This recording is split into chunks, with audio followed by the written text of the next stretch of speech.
Bismillahirrahmanirrahim. Assalamualaikum warahmatullahi wabarakatuh. Berjumpa kembali teman-teman di channel kita yang Mas Tio KDR. Kita teman semua kali kita akan berbagi informasi kembali masih di seputar PPDB Jatim ya, untuk jenjang SMA ataupun SMK Negeri seprovinsi Jawa Timur tahun 2023. Pada kesempatan kali ini kita akan memberikan informasi ya terkait dengan cabut berkas ataupun mengundurkan diri ya, tentunya hari ini ya. Hari ini adalah pengumuman ya, nanti teman-teman bisa lihat ya. Untuk pengumuman mulai jam 8. Nah, nanti kita update informasi ya. Jadi untuk pengumuman nanti teman-teman bisa melihat di sini ya. Di sini ada cetak bukti penerimaan. Teman-teman nanti bisa dilihat ya, bisa tahap 1, tahap 2, tahap 3, tahap 4 atau tahap 5. Tentunya ini nanti bukti penerimaan harus kalian cetak dan kalian bawa ke sekolah untuk daftar ulang jika kalian diterima. Terus yang kedua, ternyata di sini ada dua menu teman-teman ya. Di sini ada cetak bukti penerimaan. Di sini juga ada pengumuman. Pengumuman di sini ada tahap 1. Ini dipecah ya. Nanti tahap 1 bisa SMA ataupun SMK tergantung kalian daftar di mana. Ya, jadi kita update informasi terkait untuk pengumuman atau cetak bukti penerimaan. Kalau kemarin kan cetak bukti penerimaan di sini ya, ternyata di sini nanti ada satu menu lagi pengumuman. Jadi teman-teman silahkan ya mengikuti informasi update, karena bisa saja tampilan ya menu ini berubah sewaktu-waktu ya tanpa ada pemberitahuan. Paham ya? Nah, di kesempatan kali ini ya kita akan bahas terkait dengan cabut berkas atau mengundurkan diri. Jadi ketika kalian sudah diterima ya, tentunya ada beberapa alasan kenapa sih kalian cabut berkas atau mengundurkan diri. Nah, jadi nanti ketika kalian cek di sini ya, ternyata kalian diterima misalkan ya di SMA atau SMK, ternyata kalian ini saya tidak cocok ya dengan sekolah ini ya, saya salah pilih jurusan ataupun yang lain. Nah, ini bisa nggak sih cabut berkas atau mengundurkan diri ya? Nanti kalian daftar lagi ya, kalian pengen daftar lagi di jalur pendaftaran ataupun kalian pengen pindah sekolah, ini bisa nggak? Nanti kita akan bahas di video ini. Tapi seperti biasa, kita ingatkan kembali mungkin bagi kalian yang baru bergabung di channel ini atau mungkin baru melihat channel ini, jangan lupa klik tombol like dan subscribe. Silahkan bunyikan lonceng notifikasinya biar Anda selalu mendapatkan informasi-informasi terbaru dari kita. Bagi kalian yang suka baca berita, silahkan kunjungi saja di laman resmi kita mastiukadea.com. Di sini kita akan berbagi informasi khususnya di seputar dunia pendidikan. Oke teman-teman, kita mulai dulu. Yang pertama, kita mulai dulu penyebab cabut berkas atau mengundurkan diri. Yang mungkin nanti ada beberapa alasan lain yang mungkin ada selain di sini. Nanti teman-teman bisa tuliskan aja di kolom komentar. Oke, yang pertama teman-teman, mungkin ini untuk alasan kalian pengen cabut berkas ya. Jadi bahasanya cabut berkas atau mengundurkan diri. Jadi kalian nggak mau daftar ulang ya. Mungkin salah pilih sekolah atau jurusan ya. Nah, ini mungkin salah pilih sekolah atau jurusan. Ini banyak sekali ketika melakukan pendaftaran ini ternyata sekolahnya nggak dicek dulu ya. Sekolahnya nggak dicek dulu. Nah, ini ternyata ketika kalian salah dan ternyata kalian diterima, itu bisa nggak sih cabut berkasnya? Yang kedua, mungkin kalian iseng-iseng daftar ya, tapi ternyata diterima. Ini juga ada ya. Jadi kalian kan nggak tahu ya, ternyata kalian punya berkas dan kalian ikut aja lah, ikut daftar ya. Nah, nanti siapa tahu diterima. Ternyata ketika kalian iseng-iseng ya, ikut daftar aja, misalkan nanti di tahap 2, tahap 3, tahap 4 atau mungkin di tahap 1, ternyata kalian diterima. Nah, itu juga menjadi beberapa alasan atau penyebab. Terus berikutnya mungkin ini teman diterima di sekolah yang beda, jadi mau ikutan ya, Kalian nggak tahu ya, mungkin ada temannya bercanda, saya daftar di sekolah A misalkan. Nah, ternyata waktu pengumuman ya, ternyata teman kalian itu ternyata beda ya, ternyata dia waktu daftar itu pilih sekolah yang lain misalkan. Akhirnya kalian kan, waduh ternyata teman saya tuh enggak sekolah di sini, ternyata dia sekolah di sana. Saya mau ikutan daftar lagi di sekolah di sana. Itu juga mungkin alasan kalian. Berikutnya, nah ini mungkin ada orang tua yang pengennya sekolah di A ya, tapi siswanya ternyata pengennya di B. Dan ketika siswa milih daftar sendiri di B, ternyata dia diterima. Ya mungkin orang tuanya mungkin kurang setuju ya, mungkin saja ada ya. Misalkan orang tuanya sekolah di sana saja ya, ternyata ketika kalian daftar ya, nah, wah saya pilih sekolah lain aja ya, mungkin gara-gara teman juga bisa ya, atau mungkin salah pilih jurusan juga bisa ya, ternyata ketika diterima tidak cocok dengan orang tua ya, mungkin di sini juga ada masalah itu. Dan mungkin ada juga yang ini ya, lokasi atau jaraknya jauh dari sekolah atau mungkin jauh dari rumah.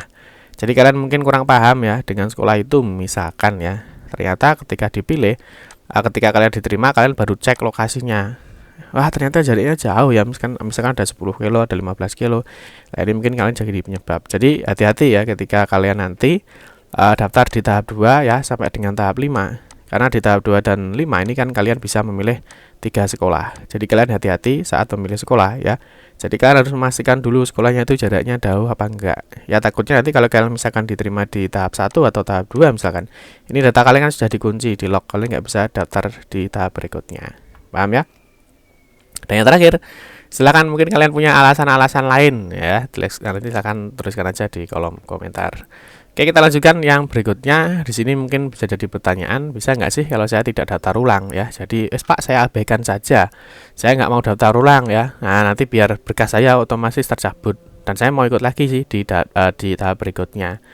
Ya, atau mungkin saya mau cabut berkas ya. Saya mau datang ke sekolah ya, untuk mengundurkan diri dan ikut daftar lagi di sekolah lain atau di jalur pendaftaran lain. Nah, ini bisa nggak? Nah, kita akan memberikan jawabannya. Oke, yang pertama mungkin ada teman-teman nanti yang daftar di tahap 1 ya. Tentunya ada tahap 2, tahap 3, tahap 4. Tentunya dikunci sampai di sini. Nah, karena kan setelah 4 berarti kan hanya ada terakhir lagi di tahap 5. Ya, mungkin kalian nanti diterima di tahap 1 ya. Mungkin kalian diterima di tahap 1 ya, tahap 2, tahap 3 atau tahap 4 misalkan. Ternyata nggak cocok. Nah, ingin terakhir mau daftar di tahap 5 ini bisa nggak sih? Nah, ini untuk jadwal tahap 1.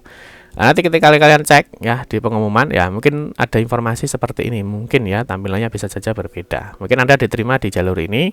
Selamat Anda diterima di SMA 1 Bandung misalkan. Silakan cetak bukti penerimaan. Nah, berikutnya ketika kalian cetak bukti penerimaan kan artinya berarti kalian sudah diterima ya. Jadi ketika kalian cetak bukti penerimaan berarti artinya kalian sudah diterima. Ya. Nah, terus di sini pertanyaan tadi ya, bisa nggak sih kalau saya tidak daftar ulang dan ikut daftar lagi di tahap berikutnya ya? Atau saya mau datang ke sekolahnya ya, saya mau cabut berkas saya dan saya mau mengundurkan diri, ikut daftar lagi di sekolah lain atau pendaftaran lain atau di pendaftaran berikutnya. Nah, ini jawabannya apa? Jelas ya, jawabannya tidak bisa. Jawabannya tidak bisa. Nah, alasannya apa? Peserta didik yang telah diterima ini tidak dapat mendaftar di tahap dan jalur berikutnya. Jadi jelas ya bahwa yang sudah diterima tidak bisa ikut mendaftar atau di jalur berikutnya, atau kalian mau cabut berkas nggak bisa. Nah, ini sebenarnya sudah diterangkan ya di dalam Juknis PPDB Jatim tahun 2023-2024 di halaman 46. Nanti teman-teman bisa cek di channel kita juga ada terkait dengan Juknisnya. Di sini terkait dengan pengumuman dan cetak bukti penerimaan. Nah, di sini dijelaskan ya bahwa di poin 2 peserta didik yang telah diterima ini tidak dapat mendaftar di tahap dan jalur berikutnya. Jadi, peserta didik yang telah diterima di sekolah pilihannya sesuai jalur yang dipilih ya, misalkan bisa tahap 1, 2, 3, atau 4 ataupun 5, wajib melakukan cetak bukti penerimaan melalui situs PPDB Jatim ya, sesuai dengan jadwal yang telah ditentukan.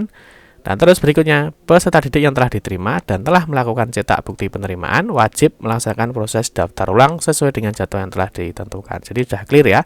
Jadi kalian kalau diterima sudah nggak bisa lagi cabut berkas ataupun mengundurkan diri. Jadi pesan saya hati-hati ya ketika memilih sekolah atau jurusan. Pastikan kalian minat, kalian suka, dan kalian nanti jika diterima kalian mau untuk bersekolah di situ. Oke teman-teman ya, mungkin cukup itu saja informasi yang dapat kami sampaikan. Nanti kita akan membahas atau mengupdate informasi terkait dengan melihat statistik pendaftar ya, nanti kita akan bahas untuk di tahap 2 sampai tahap 5.